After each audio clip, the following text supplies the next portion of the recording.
Commander Vex Corvain stood on the bridge of his flagship, the Eternal Vigilance, watching the stars drift past through the massive viewscreen. His dark blue skin showed the scars of 200 years of warfare, and his four eyes moved constantly, always watching for threats.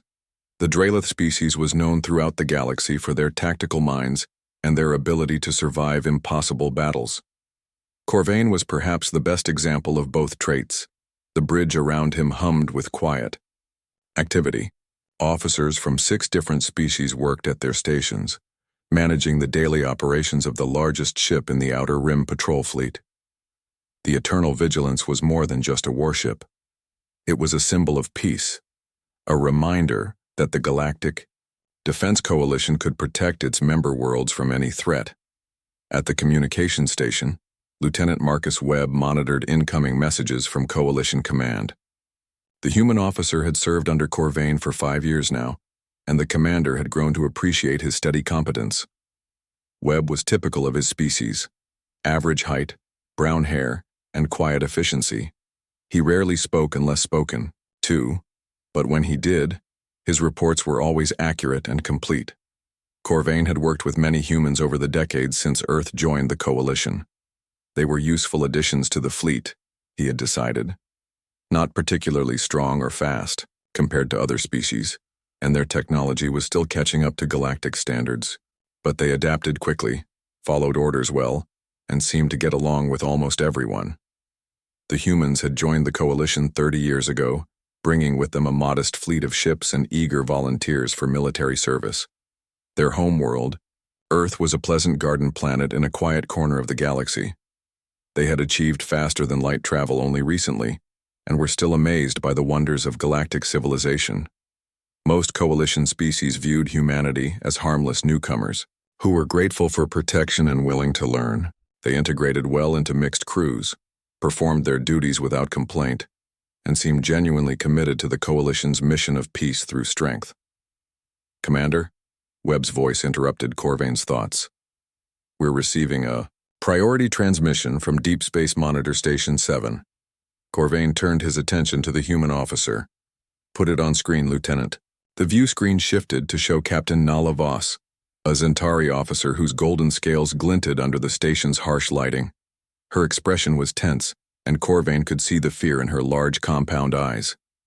"Commander Corvain, the void, you're in range," she said without preamble. "We've detected massive energy signatures approaching from dark space. The readings don't match any known ship designs in our database." Corvain felt his spine stiffen. Dark space was the empty region between galaxies where no known civilization had ever established settlements. Nothing good ever came from dark space. "How many ships, Captain?" he asked. "That's the problem, sir. Our sensors can't get an accurate count. The energy interference is too strong. But based on the gravitational distortions, we're looking at something huge. Multiple capital ships, possibly an entire battle fleet." Corvain's 4 eyes narrowed as he processed this information. In his 2 centuries of military service, he had faced pirates, rogue AI fleets, and the armies of a dozen different hostile species. He had survived the Plasma Wars, the Titan Rebellion, and the nightmare of the Void Hunters. Each time, his tactical skills and the superior technology of the Coalition had seen him through. "Estimated time to arrival?" he asked. 18 hours, sir. They're moving fast, faster than anything we've seen before." "Have you attempted communication?" Captain Voss shook her head. "We've broadcast on all known frequencies in every major galactic language. No response. Sir, these ships don't match any design in our historical databases either. They're completely unknown." Corvain considered his options. The Outer Rim had been peaceful for decades.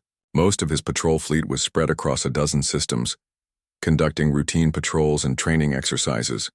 It would take time to gather them into a defensive formation.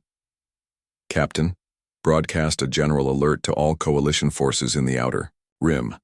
I want every available ship to converge on your position, and send a priority message to Coalition Command. They need to know we may have a first contact situation." "Already done, sir. Admiral Stone at Coalition Command has been notified." Corvain nodded. Admiral Rebecca Stone was the Coalition's top Strategic commander, a human who had risen through the ranks with impressive speed. Like most humans in high positions, she had proven herself capable and reliable. If anyone could coordinate a proper response to an unknown threat, it would be her. We'll be at your position in 6 hours, Captain. Maintain long-range sensors and keep broadcasting.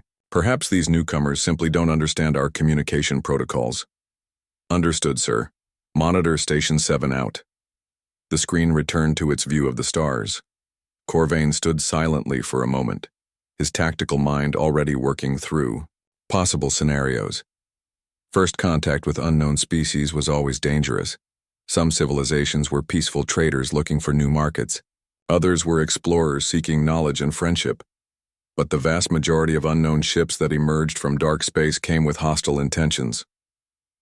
Lieutenant Webb, Corvain said, turning to the human officer. Signal the fleet. All ships are to converge on Monitor Station 7 at best possible speed. Battle alert status, but weapons remain powered down until further notice. Yes, sir, Webb replied, his fingers moving quickly over his console. Should I notify the human crew members to prepare for possible combat operations? Corvain paused at the question. It was standard procedure to alert all department heads when the ship went to battle alert, but something in Webb's tone seemed different. More focused, perhaps more serious than usual. Of course, Lieutenant. All crew members should be prepared for any possibility.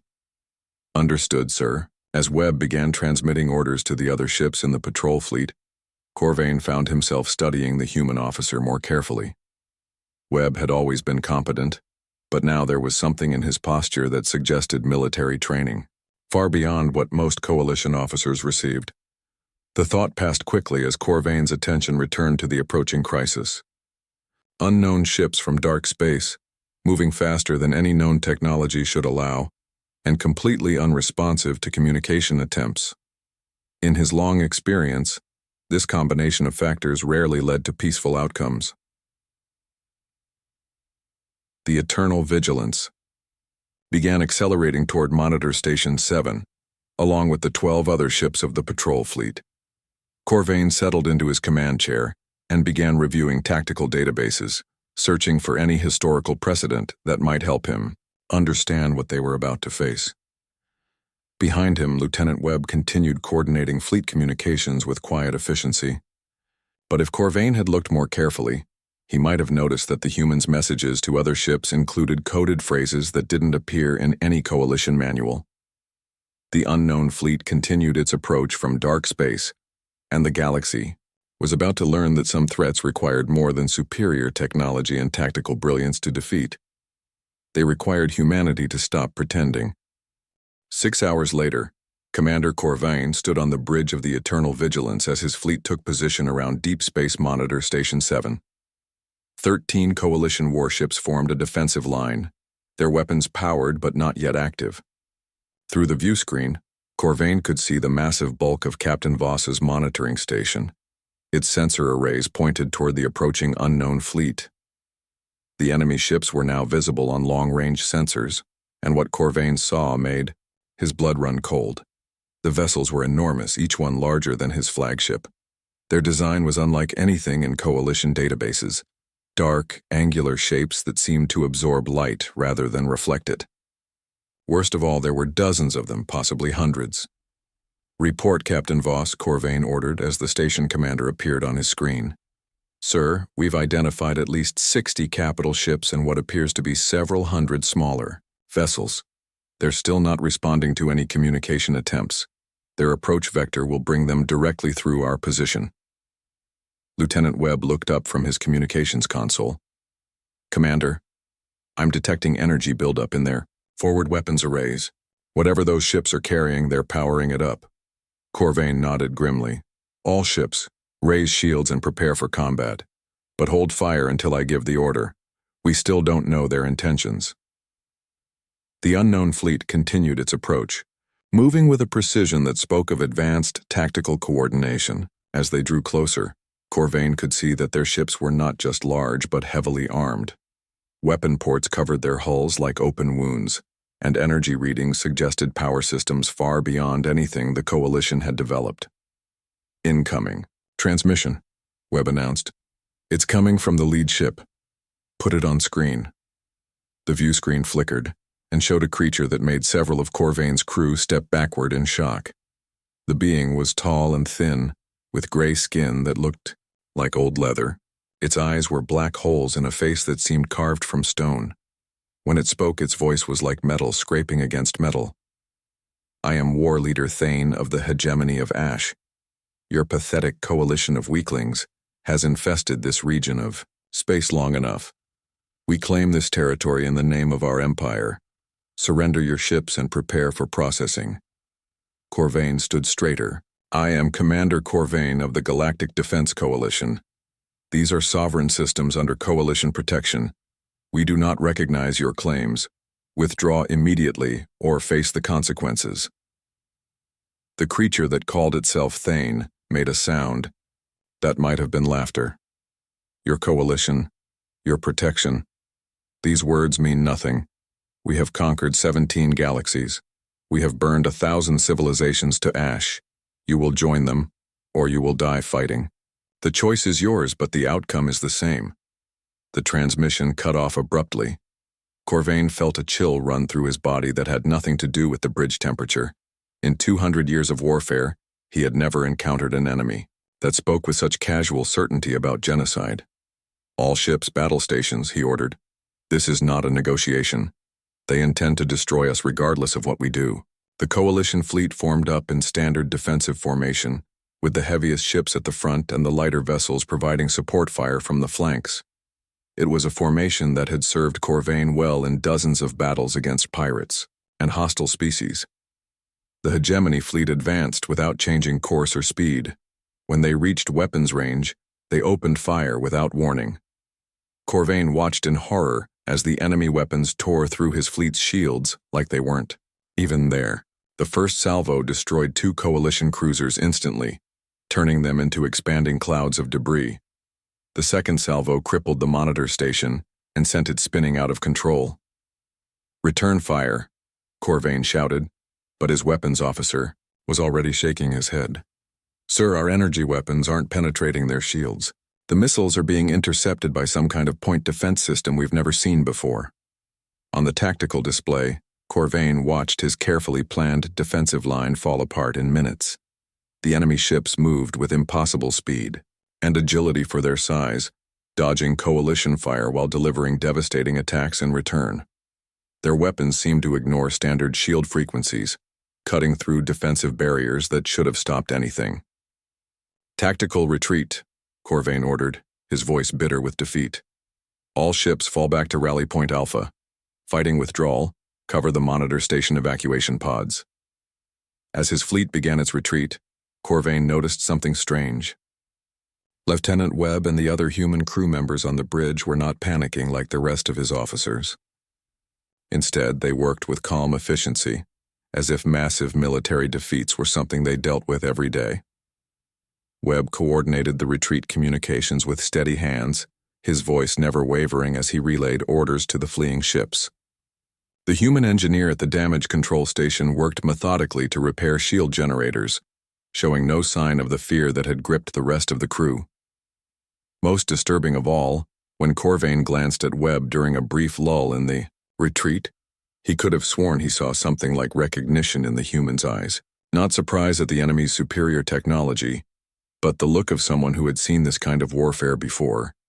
The remnants of Corvain's fleet limped away from the battle site, leaving behind the wreckage of 8 coalition warships and the burning hulk of Monitor Station 7.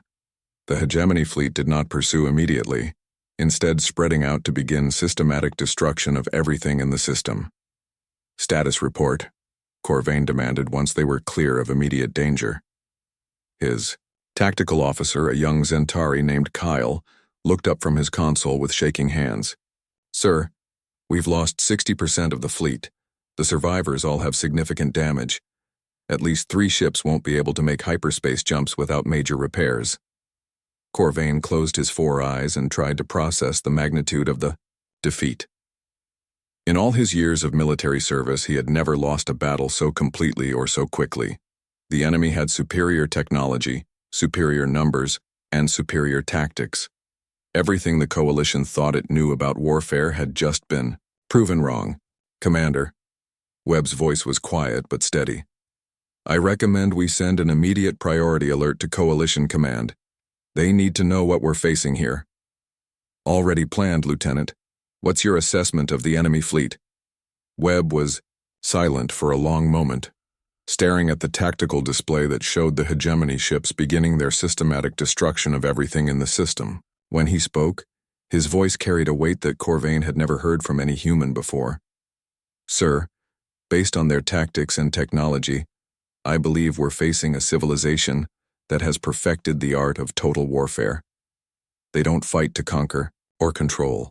They fight to completely eliminate everything that isn't them. How can you be so certain? Webb turned to look at Corvain directly, and for a moment the human's carefully maintained facade seemed to slip.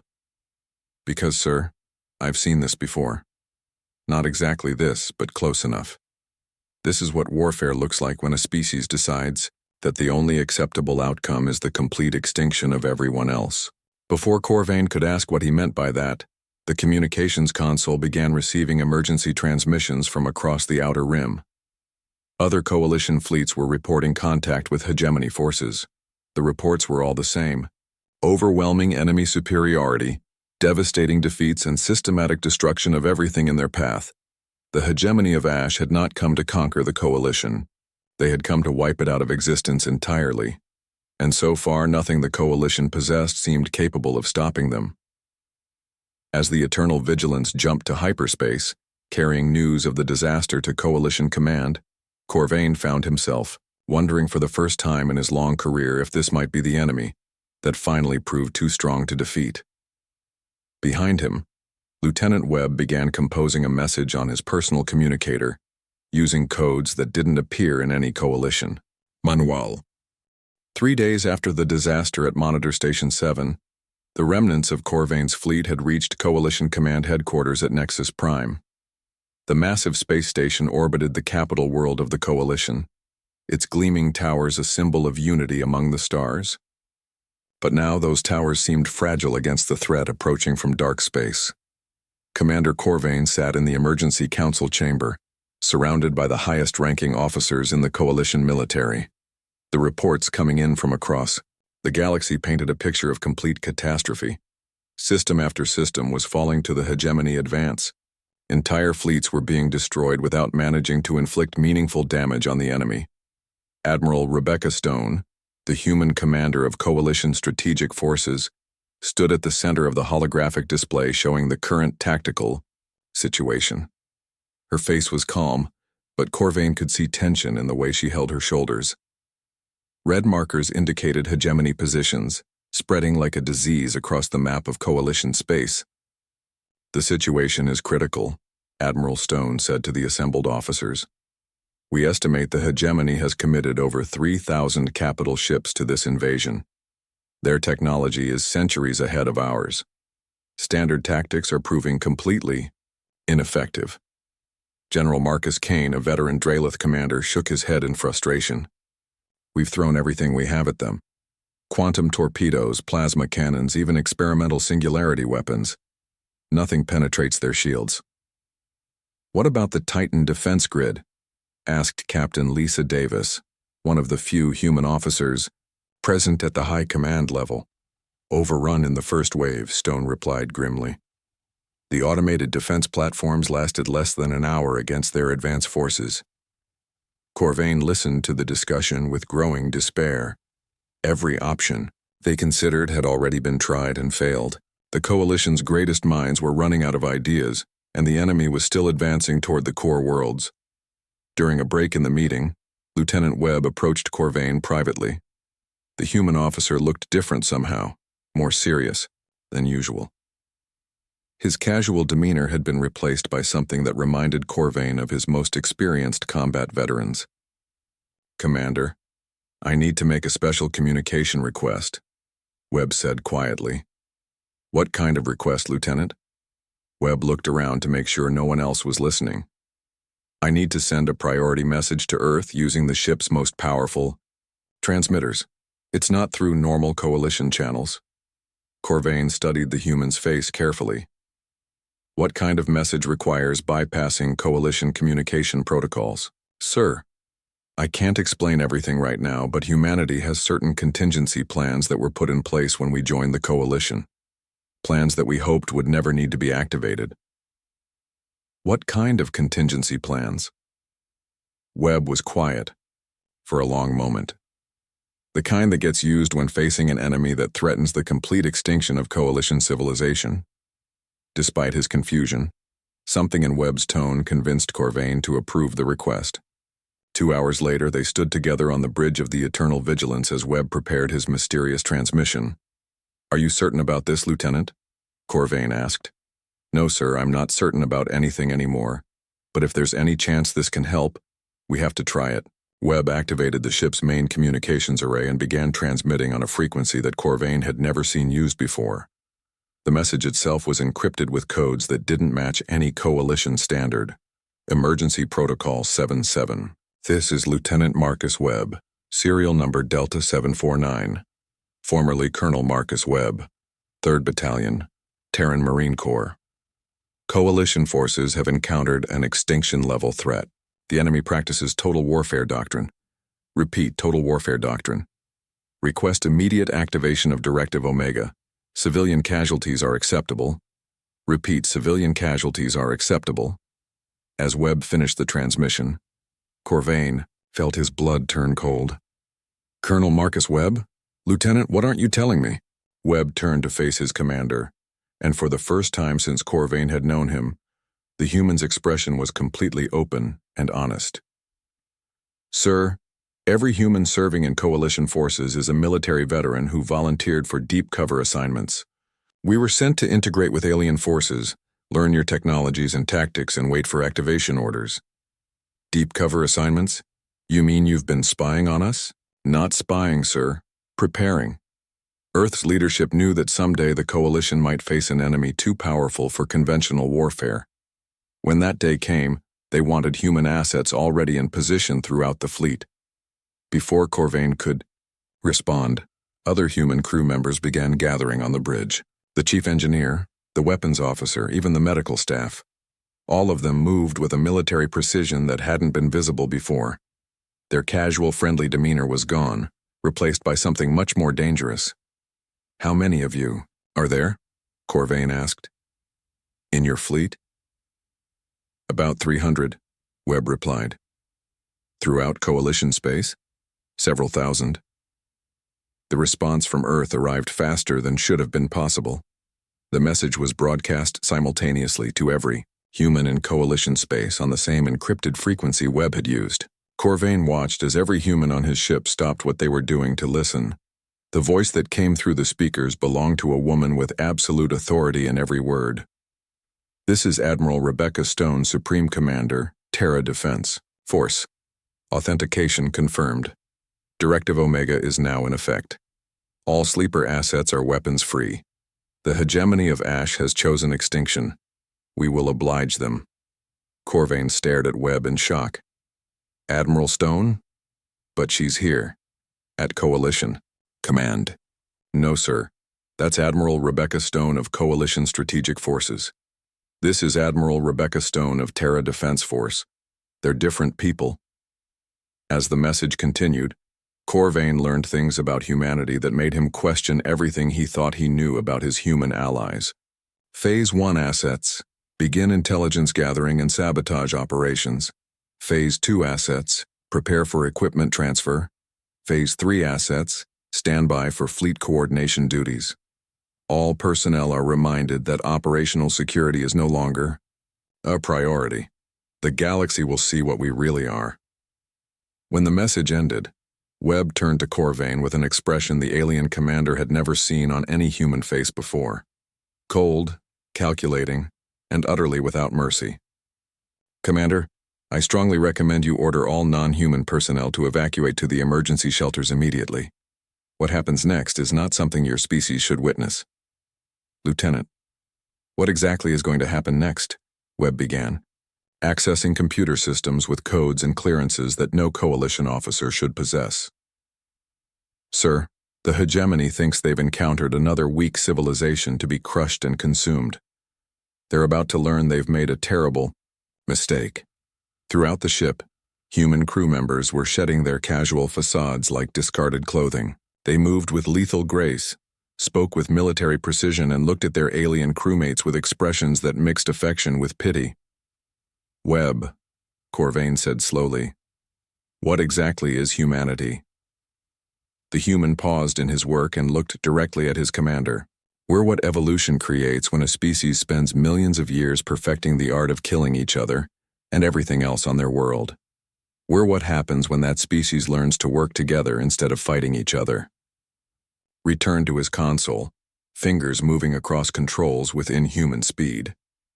"The Coalition has been protected for 30 years not by superior technology or tactical brilliance, but by humanity's willingness to pretend we were harmless junior partners in your peaceful alliance." On the tactical display, new contacts began appearing throughout Coalition space. Ships that had never been seen before, moving at impossible speeds toward the advancing hegemony forces. "The hegemony chose total war," Webb said quietly. "Now, they'll learn what total war really means when humans stop pretending to be civilized." Commander Corvain refused to evacuate to the emergency shelters, despite Webb's warnings. His curiosity and military training demanded that he witness whatever was about to unfold. He watched from the bridge as the humans aboard his ship transformed. Before his eyes, Webb moved to the tactical station and began entering authorization codes that shouldn't exist in Coalition databases. The other human crew members took positions throughout the bridge with mechanical precision. Their casual conversations were replaced by crisp military communications using terminology that Corvain had never heard before. "Sir," Webb said, his voice now carrying the authority of his true rank, "I need you to understand something important. What you're about to see is not the Coalition military doctrine you're familiar with. Human warfare is built on concepts that most species find disturbing." "What kind of concepts?" "Acceptable losses, total destruction of enemy capabilities, the complete elimination of threats rather than their defeat or capture." Within hours, new ships began emerging from hyperspace throughout Coalition territory. These were not the modest vessels humanity had contributed to the Coalition fleet over the past 30 years. These were warships of a design that no alien had ever seen before. Long, predatory shapes that seemed to radiate menace even while stationary. The largest ship identified itself as the TDS Retribution, flagship of the Terran Defense Fleet. Its captain, Admiral James Morrison, opened communications with all Coalition forces in the area. "This is Admiral Morrison commanding Terra Defense Force. All Coalition vessels are ordered to withdraw to minimum safe distance immediately. We are implementing scorched earth protocols. Any vessel that does not comply with this order will be considered hostile." Corvain stared at the tactical display showing the human fleet deployment. "Webb, how many ships does Earth have?" "Enough," came the simple reply. The first engagement between human forces and the hegemony took place at Kepler Station, where a hegemony battle group had been preparing to destroy the last Coalition stronghold in that sector. The human attack came without warning, without attempts at communication, and without any offer of surrender terms. Corvain watched the battle feed in stunned silence. The technologically superior hegemony ships, which had easily destroyed Coalition fleets, were being systematically dismantled by human weapons that seemed to ignore the laws of physics. Human ships moved with impossible speed and agility, appearing and disappearing in flashes of light that hurt to look at directly. The battle lasted exactly 17 minutes. When it ended, the entire hegemony battle group had been reduced to scattered atoms. No wreckage remained, no escape pods, no survivors. It was as if they had simply been erased from existence. But what horrified Corvain most was what the humans did next. They began hunting down and destroying every piece of debris larger than a small rock, every trace of biological matter, every scrap of technology that might have survived the initial attack. "Webb, why are they destroying everything?" "The battle is over." Webb's response was delivered with clinical detachment that made Corvain's skin crawl. "The hegemony chose total war, Commander. They will receive total war. No survivors. No prisoners. No mercy. No trace that they ever existed." Over the following days, this pattern repeated across coalition space. Human fleets appeared wherever hegemony forces were operating, destroyed them completely, then methodically eliminated every trace of their presence. The humans showed no interest in capturing technology, taking prisoners, or offering surrender terms. Admiral Rebecca Stone arrived at Nexus Prime aboard her flagship, the TDS Annihilator. She was a small woman by human standards, barely reaching Corvain's chest in height, but her presence seemed to fill every room she entered with an aura of barely controlled violence that made even battle-hardened veterans nervous. She met with coalition leadership in the same emergency council chamber where they had been discussing their desperate situation just days before. But now the conversation had changed completely. "Admiral Stone," General Kane began, "we're grateful for humanity's intervention, but your methods are extreme even by military standards." Stone's response was delivered in a calm voice that somehow made it more terrifying. "General, let me explain something about human military doctrine. We don't fight wars to achieve political objectives or capture territory. When humans go to war, we fight to permanently eliminate threats to our continued existence." She activated a holographic display showing footage from liberated coalition worlds. Corvain watched in horror as human forces systematically hunted down hegemony survivors who were attempting to surrender. "The hegemony practices total warfare," Stone continued. "They seek the complete extinction of every species that isn't them. Therefore, we will provide them with the complete extinction they have chosen for others." Captain Davis, the human coalition officer, spoke up hesitantly. "Admiral, some of the coalition species are expressing concern about civilian casualties in the liberated systems." Stone's smile was the most frightening expression Corvain had ever seen on a human face. "Captain, there are no hegemony civilians. Their entire society is built around conquest and genocide. Every member of their species participates willingly in the extinction of others. They have chosen their fate." The briefing continued with Stone revealing the true extent of humanity's capabilities. Earth wasn't a peaceful garden world with scattered cities. It was a fortress planet with weapons capable of sterilizing entire star systems. Every human colony was actually a military outpost.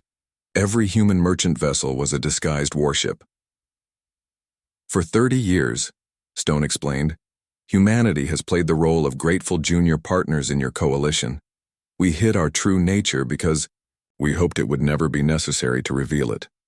But the hegemony's total war doctrine has awakened something in humanity that cannot be easily contained again." She showed them battle footage from across the galaxy. Human forces didn't simply drive off hegemony invaders. They pursued them relentlessly, using weapons that caused agonizing death and tactics that violated every rule of civilized warfare. When hegemony forces tried to use captured coalition civilians as human shields, the human response was to attack anyway, accepting the civilian casualties as necessary for complete victory. The hegemony, for the first time in their expansion, across multiple galaxies, began to retreat. But humanity pursued them with relentless determination, showing the same complete lack of mercy that the hegemony had shown to others. "Admiral," Corvain finally asked, "what happens when this war is over?" Stone looked at him with eyes that held depths of controlled violence that made him step backward involuntarily. "Commander, this war ends when every member of the hegemony species is dead. Not defeated, not captured. Dead. They chose extinction for others. They have chosen it for themselves." As human fleets spread across the galaxy in pursuit of the retreating hegemony forces, Corvain realized that he was witnessing the awakening of something that had been sleeping for 30 years. The coalition had always believed they were protecting humanity from the dangers of the galaxy. They had been wrong. Humanity had been protecting the galaxy from themselves. As weeks passed, Commander Corvain watched the systematic destruction of the hegemony forces throughout coalition space. But this wasn't the clean, technological warfare he was accustomed to. This was something far more terrifying and complete. Human. Tactics were built around concepts that other species found horrifying. They used biological weapons that specifically targeted hegemony genetics, turning their own bodies against them. They deployed quantum singularity bombs that created tiny black holes, consuming entire enemy fleets in seconds. Most disturbing of all, they used weapons that literally tore holes in space-time itself, erasing sections of reality where hegemony forces had been. Webb, now openly operating under his true rank as colonel, had taken over coordination duties aboard the Eternal Vigilance. Corvain found himself relegated to observer status on his own ship as human efficiency replaced coalition protocols. Colonel Webb, Corvain asked during one of their strategy sessions, "How long has humanity been preparing for this kind of warfare?" Webb looked up from tactical displays showing the complete elimination of another hegemony fleet. "Since we first encountered other intelligent species, Commander. We learned early that the galaxy contained civilizations capable of complete genocide. We decided that if such a civilization ever threatened us or our allies, we would respond with methods that guaranteed it could never threaten anyone again." The scale of human military preparation became clear as more fleets arrived from Earth. Ships emerged from hyperspace in formations so large they blocked out stars. Each vessel was armed with weapons that defied coalition understanding of physics. Energy beams that ignored shields, missiles that phased through matter, and defensive systems that seemed to bend reality around them. Admiral Morrison of the Terran Defense Fleet sent regular reports to Coalition Command, each one more disturbing than the last. The humans weren't just defeating hegemony forces. They were hunting them down across multiple star systems, following them through hyperspace, and eliminating them with ruthless efficiency. "Status report from the Proxima sector," Morrison announced, during a fleet-wide briefing. "Hegemony Battle Group 7 has been located and eliminated. No survivors. Total engagement time was 4 minutes and 37 seconds. Corvain listened to these reports with growing horror. 4 minutes to destroy an entire battle group that could have crushed coalition fleets. The humans were operating on a level of military capability that made every other species in the galaxy look like children playing with toys. But the most disturbing aspect wasn't the technology. It was the attitude. Human forces showed no emotion when destroying enemy fleets. No satisfaction at victory. No regret at the massive loss of life. No hesitation about using weapons of mass destruction. They approached genocide with the same clinical efficiency they had once shown in their coalition duties. Webb explained the philosophy behind human warfare during one of their conversations. "Commander, most species fight wars to achieve specific goals. Territory, resources, political advantages. Humans fight wars to eliminate problems permanently. If another species chooses to become an existential threat, we remove them from existence. But what about mercy, redemption, the possibility of peace?" The hegemony forfeited those options when they chose total warfare. They showed no mercy to coalition civilians. They offered no terms for surrender. They sought the complete extinction of every non-hegemony species in the galaxy. "We are simply giving them exactly what they chose to give others." Reports began arriving from the hegemony's home territories. Human forces had not only pushed them out of coalition space, but had followed them back to their core systems. The humans were systematically destroying every hegemony world, every station, every trace of their civilization. Admiral Stone arrived at Nexus Prime with updates that made the coalition leadership physically sick. Entire star systems were being sterilized.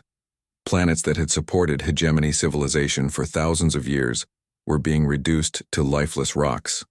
The human fleet had deployed something called Genesis devices that didn't just destroy worlds, but erased them from existence entirely. "Admiral," General Kane asked with a trembling voice, "how many hegemony worlds have been eliminated?" 43 so far, Stone replied without emotion. "We estimate another 60 remain to be processed." "Processed?" Captain Davis asked. "Eliminated, Captain. The hegemony species has chosen extinction. We are accommodating their choice." Corvain realized that he was witnessing something unprecedented in galactic history. Not conquest, not even genocide as other species understood it, but complete erasure. The humans weren't just killing their enemies. They were removing every trace that the hegemony had ever existed. The psychological impact on coalition species was devastating. Worlds that had been liberated by human forces reported that their populations were more afraid of their rescuers than they had been of the hegemony invaders. Human soldiers moved through liberated cities like death itself, showing no interest in celebration or gratitude. Webb, Corvain asked, what happens to humanity after this war ends? Can you go back to being the peaceful species you pretended to be? Webb was quiet for a long time before answering. I don't know, Commander. We've spent 30 years learning to hide our true nature, to pretend we were harmless newcomers grateful for protection. But now the galaxy has seen what we really are. There's no going back to the pretense. He gestured to the tactical display showing human fleets spread across dozens of star systems. Every species in the galaxy now knows that humanity is capable of complete genocide when threatened. They know we have weapons that can erase entire civilizations from existence. They know we will use those weapons without hesitation if we perceive an existential threat. The final phase of the war began when human forces reached the hegemony throne world, a massive planet fortress that had never fallen to any enemy in 10,000 years of conquest. The planet was protected by energy shields that could deflect stellar radiation, orbital defenses that could destroy entire fleets, and ground forces numbering in the billions. The human response was to deploy a Genesis device. Corvain watched from the bridge of the eternal vigilance as the weapon activated. The hegemony throne world didn't explode or burn. It simply ceased to exist, leaving nothing but empty space where an entire planet and its billions of inhabitants had been moments before. My God, whispered Captain Davis, one of the few coalition humans who still seemed shocked by her species' capabilities. No, Webb replied quietly. Just humanity when we stopped pretending to be civilized. The war was over. The hegemony of Ash, a civilization that had conquered 17 galaxies and destroyed thousands of species over millions of years, had been completely eliminated from existence. Not defeated, not conquered, but erased so thoroughly that future archaeologists would find no trace they had ever existed, and the galaxy would never look at humanity the same way again. The war ended not with celebration, but with silence that stretched across the galaxy. The hegemony of Ash, a civilization that had terrorized countless species across 17 galaxies, no longer existed. Not defeated, not scattered, not driven into exile, completely and utterly erased from reality itself. Commander Corvain stood on the observation deck of Nexus Prime, looking out at the human fleet that had gathered in orbit around the coalition capital world. Hundreds of ships filled the space around the station, their dark hulls reflecting no light, their weapons powered down but somehow still threatening. The final battle reports had been filed. Every hegemony world eliminated, every hegemony ship destroyed, every member of their species dead. The humans had accomplished what no other civilization in galactic history had ever done: complete and total genocide of an entire spacefaring species.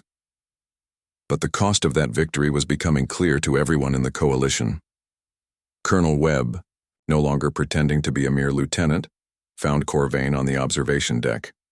The human's face showed none of the satisfaction that might be expected from someone who had just participated in saving galactic civilization.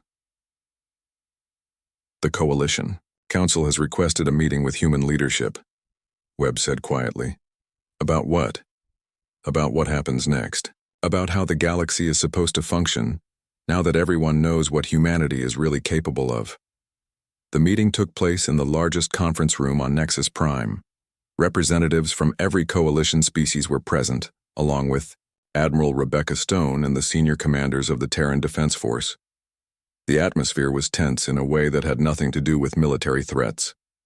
President Valakreen of the Zentari Republic spoke first. Admiral Stone, on behalf of the coalition, we want to express our gratitude for humanity's intervention against the hegemony threat. Stone nodded, but said nothing. However, President Kreen continued, the methods used in this campaign have raised serious concerns among coalition leadership. The complete destruction of an entire species, the use of weapons that erase matter from existence, the deliberate targeting of civilian populations. The hegemony had no civilians, Stone interrupted calmly. Their entire society was built around conquest and genocide. Every member of their species participated willingly in the extinction of others. General Kane leaned forward in his chair. Admiral, surely some form of mercy or attempt at rehabilitation could have been considered. Stone's laugh was the most chilling sound Corvain had ever heard. General, in the past 6 months, the hegemony has destroyed over 200 coalition worlds. They killed approximately 40 billion sentient beings. They showed no mercy, accepted no surrender, and offered no terms except complete extinction to every species they encountered. She stood and activated a holographic display showing before and after images of destroyed coalition worlds. These are the worlds they sterilized. These are the species they drove to extinction. They chose total war. We gave them total war. Ambassador Helen Cross, the senior human diplomat in coalition service, spoke for the first time. Admiral Stone, many coalition species are concerned about humanity's future role in galactic civilization. The weapons you've deployed, the tactics you've used, they're beyond anything we thought possible. Ambassador Cross, humanity has been hiding our true capabilities for 30 years because we hoped they would never be necessary. The hegemony forced us to reveal what we really are. President Kreen asked the question that everyone had been avoiding.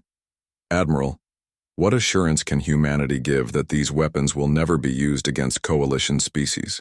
The silence that followed stretched for nearly a minute. When Stone finally spoke, her words sent chills through every alien in the room. None. The simple word hit like a physical blow. Representatives from dozens of species stared at the human admiral in shock. Let me be absolutely clear, Stone continued. Humanity will return to our previous role as partners in the coalition. We will help rebuild what was destroyed. We will mourn the dead and care for the survivors. But understand this. If any species ever again threatens the coalition with total war, with the complete destruction of our allies and friends, we will respond exactly as we did to the hegemony. She gestured to the tactical displays showing the empty space where hegemony worlds had once existed. Without hesitation, without mercy, without survivors. The galaxy has seen what happens when humans stop pretending to be civilized. We strongly recommend that no one ever gives us reason to stop pretending again. The meeting ended with no formal agreements, no treaties, no promises of future cooperation. The coalition leadership filed out in stunned silence, each representative returning to their homeworld with the same message. Humanity was not what they had pretended to be. In the days that followed, the human fleet began dispersing back to their hidden bases throughout the galaxy. The massive warships that had erased an entire civilization from existence disappeared into hyperspace as quietly as they had arrived. But everyone knew they were still out there, waiting and watching.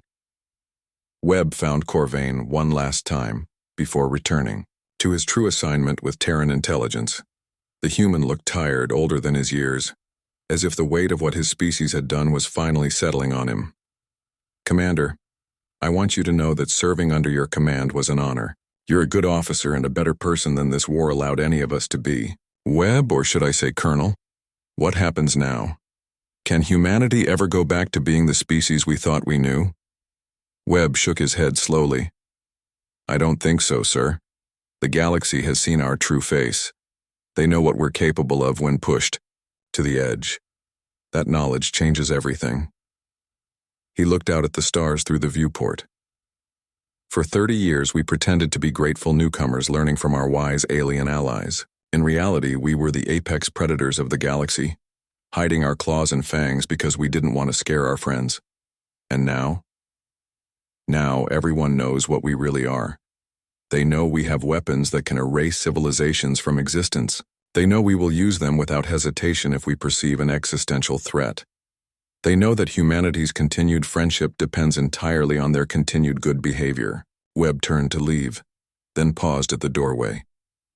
Commander, you survived countless battles across the galaxy. You faced every known form of warfare and emerged victorious.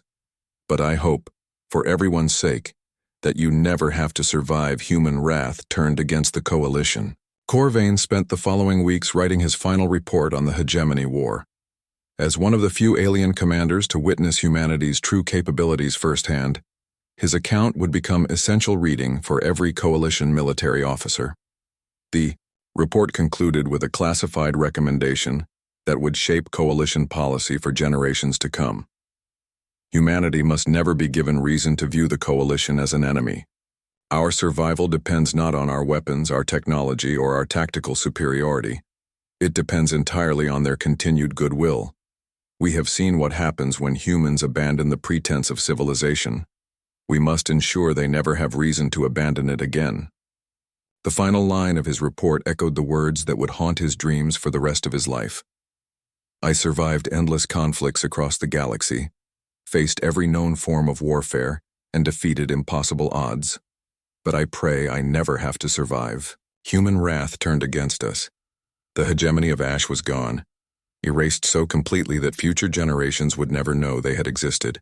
The coalition was safe, protected by allies whose true nature had finally been revealed.